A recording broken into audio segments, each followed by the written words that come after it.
बिस्मिल्लाहिर्रहमानिर्रहीम। दोस्तों, मलिक सिराज अहमद आपकी खिदमत में हाजिर। मोहतरमा ज़रताज गुल वज़ीर साहबा MNA-3 डेरा गाज़ी खान NA-185 से इंसदाद दहशत 9 मई के वाक़यात के बाद इंसदाद दहशतगर्दी की अदालत से उनको सजा हुई। अब एक चांस बन गया है कि शायद डेरा गाज़ी खान NA-185 के ऊपर ज़िमनी इलेक्शन हों, और इन ज़िमनी इलेक्शन के हवाले से हमने एक सियासी जो है ना एक डिस्कशन का आगाज़ किया है। हमारा पहला प्रोग्राम पाकिस्तान मुस्लिम लीग नून के हवाले से था कि इस हल्के के अंदर अगर ज़िमनी इलेक्शन होते हैं तो पाकिस्तान मुस्लिम लीग नून का मुमकिन फैसला क्या हो सकता है, मतलब उनका कौन सा उम्मीदवार सामने आ सकता है या जिसको न पार्टी टिकट देगी। आज हम डिस्कस करेंगे तहरीक इंसाफ को। तहरीक इंसाफ 8 फरवरी 2024 के इलेक्शन के अंदर इंतखाबी अमल का हिस्सा या इंतखाबात का हिस्सा नहीं थी। उस वक्त उनके जितने भी हिमायत याफ्ता उनके उम्मीदवार थे वो अपने पोस्टर्स के ऊपर लिखते थे कि पाकिस्तान तहरीक इंसाफ के हिमायत याफ्ता उम्मीदवार, उनके निशानात मुख्तलिफ थे। वो आज़ाद हैसियत में इलेक्शन लड़े, उसके बाद वो सुन्नी इत्तेहाद कौंसिल के अंदर गए। मोहतरमा ज़रताज गुल वज़ीर ने आज़ाद हैसियत में कोई 96,000 से ज़ायद वोट लिए और वो ये नशस्त जीत ली उन्होंने। और अभी जो हालिया फैसला आया है उसमें वो भी कन्विक्ट हुई हैं और उनकी जो है ना ये अब चांस पैदा हो गया है कि उनको डिसीड कर दिया जाए इलेक्शन कमीशन की तरफ से और फिर यहाँ पर ज़िमनी इलेक्शन हो। तो मोहतरमा ज़रताज गुल वज़ीर के जाने के बाद सजा के होने के बाद चूँकि वो नायल भी हुई हैं साथ, और अगर इसमें अमल दरामद होता है तो पाकिस्तान तहरीक इंसाफ का हिमायत याफ्ता उम्मीदवार डेरा गाज़ी खान NA-185 पर कौन हो सकता है।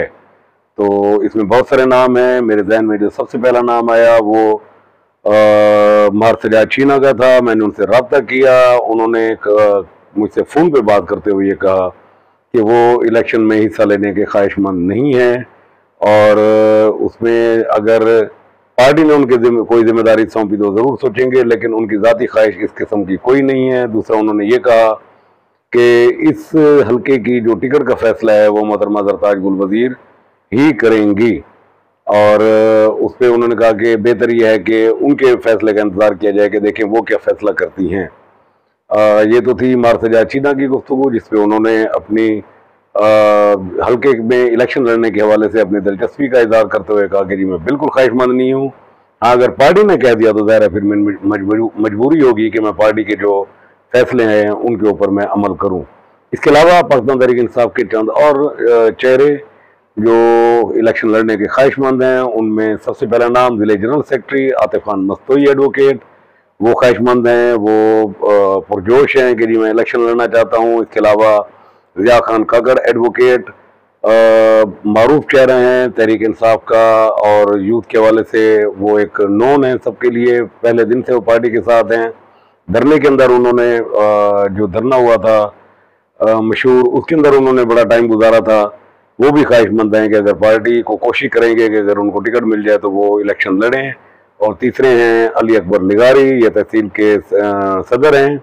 अली अकबर लिगारी नौजवान हैं और शुरू दिन से ही वो इसी पार्टी के साथ चले आ रहे हैं, तो वो भी ख्वाहिशमंद हैं कि अगर मुझे मौका मिले तो मैं ये इलेक्शन लड़ने के लिए तैयार हूँ। इसके अलावा मुमकिन तौर पर उम्मीदवारों में 8 फरवरी 2024 के इलेक्शन में member Punjab bar council Malik Iqbal Saqib, उन्होंने भी इलेक्शन लड़ा था और उस पर हो सकता है कि वो भी ख्वाहिशमंद हों किसी मरहले पर कि जी मैं भी इलेक्शन लड़ने के लिए तैयार हूँ।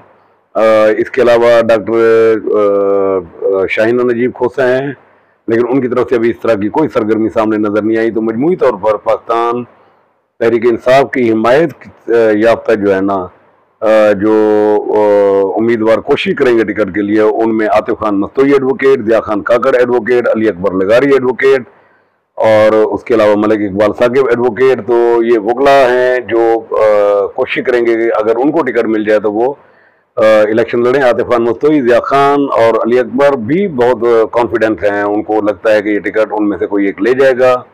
वो शायद पार्टी की क़यादत के साथ भी राब्ते में हैं। इसके अलावा जो तहरीक इंसाफ के जो यहाँ पर मकामी अगर नुमाइंदों में देखा जाए और उन लोगों में देखा जाए तो उसमें फ़हीम चंगवानी साहब हैं, वो चोटी की सीट के ऊपर इलेक्शन लड़े थे।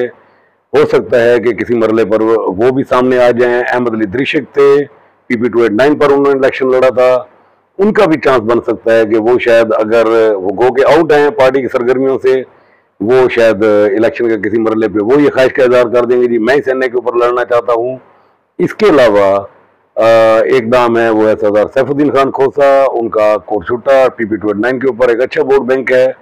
वो उनकी हमदर्दियाँ भी तहरीक इंसाफ के साथ हैं, तो हो सकता है, और ज़राए की ये खबरें भी हैं कि खोसा हाउस शायद इसके ऊपर अपनी डिस्कशन कर रहे हैं कि अगर सरदार सैफुद्दीन खान खोसा को हिमायत मिलती है तहरीक इंसाफ की तरफ से तो उनको ये इलेक्शन यहाँ पर लड़ना चाहिए। तो मुकाबला PTI की इंटरनल जो पॉलिटिक्स है उसके अंदर भी बड़ा टफ है, बहुत सारे उम्मीदवार हैं, उसमें से बहुत सारे इस पोजीशन में हैं कि वो ये अच्छा इलेक्शन लड़ सकें।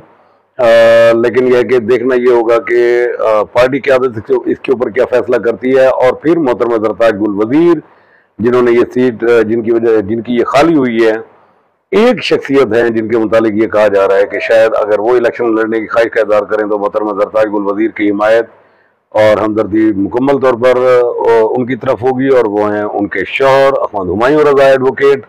वो भी मुमकिन उम्मीदवार हो सकते हैं, और अगर वो उम्मीदवार हुए तो यकीनन ये नशिस्त यूँ समझ लें कि वो ये सोचेंगे कि हमारे अपने पास ही रही है, अगर मोहतरमा ज़रताज गुल वज़ीर ना सही तो फिर उनके शौहर सही। लेकिन इस दफ़ा 8 फरवरी 2024 और उस पर फिर इस तरह के हालात में उम्मीदवार बनना और फिर वो इलेक्शन जीत भी जाना, ये कोई बहुत बड़ा ब्रेक थ्रू होगा। अगर इस तरीके से हो गया तो मुमकिन उम्मीदवारों में अहमद हुमायूं रज़ा भी शामिल हैं। तो कुछ दिनों तक जब मामला मज़ीद क्लियर होंगे और अगर इलेक्शन कमीशन ने कोई डिसाइड करके नया शेड्यूल जारी कर दिया तो इसमें उम्मीदवारों की जो है ना स्क्रूटनी ज़्यादा बेहतर हो जाएगी, और चंद एक सामने होंगे उम्मीदवार होंगे जो सामने आएंगे। तो तहरीक इंसाफ मजमूई तौर पर काफ़ी सारे उम्मीदवारों के साथ मौजूद है यहाँ पर। उनमें मैं एक बार फिर नाम दोहरा दूँ, अहमद हुमायूं रज़ा, आतिफ खान मस्तोई एडवोकेट, ज़िया खान काकड़ एडवोकेट, अली अकबर खान लिगारी, मलिक इकबाल साकिब एडवोकेट, अहमद अली खान दरीशेक और सरदार सैफुद्दीन खान खोसा। देखना यह है कि पाकिस्तान जो तहरीक इंसाफ है उसकी क़यादत क्या फैसला करती है, वो किसको कंसिडर करती है, किसको टिकट देती है। और फिर उसमें देखना ये भी है कि मोहतरमा ज़रताज गुल वज़ीर की जो हिमायत है और सपोर्ट है वो किस हद तक उम्मीदवार के काम आती है।